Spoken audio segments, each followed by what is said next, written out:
Lawrence Bishnoi gang के खास gangster को भारत सरकार ने आतंकवादी घोषित कर दिया है। केंद्र सरकार के नोटिफिकेशन के मुताबिक पंजाब के मुक्तसर साहिब का रहने वाला सतविंदर सिंह उर्फ सतिंदरजीत सिंह उर्फ गोल्डी बराड़ आतंकवादी गतिविधियों में शामिल है, लिहाजा उसे गैर कानूनी गतिविधियां 1967 के तहत आतंकवादी घोषित किया गया है। सरकार का कहना है कि सीमा पार एजेंसी की ओर से समर्थन प्राप्त गोल्डी बराड़ कई हत्याओं में शामिल है और कट्टरपंथी विचारधारा रखने का दावा करता है। इसके अलावा गोल्डी बराड़ भारत के राजनीतिक नेताओं को धमकी भरे कॉल्स करने, फिरौती मांगने और विभिन्न सोशल मीडिया प्लेटफॉर्म्स पर हत्या के दावे संबंधी पोस्ट करने में भी शामिल है। गोल्डी बराड़ सीमा पार ड्रोन के जरिए हाई ग्रेड हथियारों, गोला बारूद और विस्फोटकों की तस्करी और हत्याओं को अंजाम देने के लिए सप्लाई और शार्प शूटर्स मुहैया कराने में भी शामिल है। गोल्डी का जन्म पंजाब के मुक्तसर में 11 अप्रैल 1994 को हुआ था।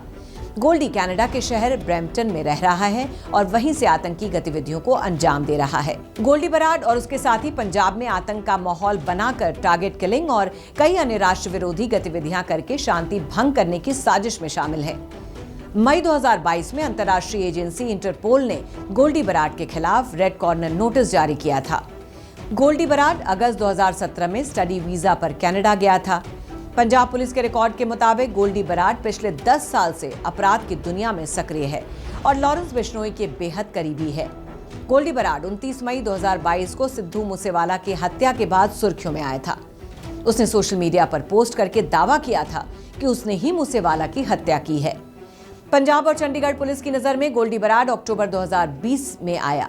गोल्डी बराड़ के रिश्तेदार गुरलाल बराड़ की चंडीगढ़ में बम्बीहा गैंग ने हत्या कर दी थी।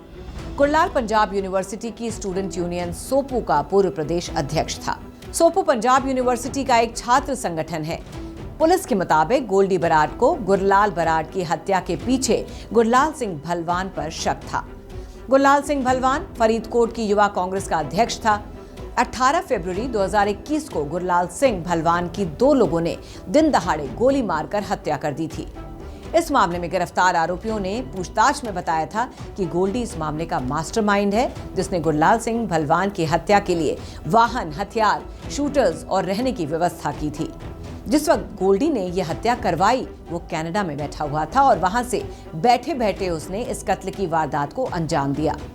पुलिस रिकॉर्ड के मुताबिक पंजाब में गोल्डी बराड़ का यह पहला मामला नहीं था जिसमें उसका नाम आया हो। गुरलाल की हत्या के बाद गोल्डी बराड़ ने फिरौती के लिए फरीदकोट और मुक्तसर साहिब इलाकों में कई लोगों को फोन करना शुरू कर दिया था। गोल्डी बराड़ के खिलाफ पुलिस रिकॉर्ड में सबसे पुराना मामला 2012 का दर्ज है। पंजाब में मोगा के रहने वाले एक स्थानीय निवासी ने आरोप लगाया कि वो अपनी कार से जिम जा रहे थे। इसी दौरान रेलवे क्रॉसिंग के पास कुछ लोग हथियार लेकर सड़क किनारे खड़े थे। एफआईआर के मुताबिक उन्होंने मोगा के इस शख्स पर गोलियों से हमला किया और फरार होने में सफल रहे।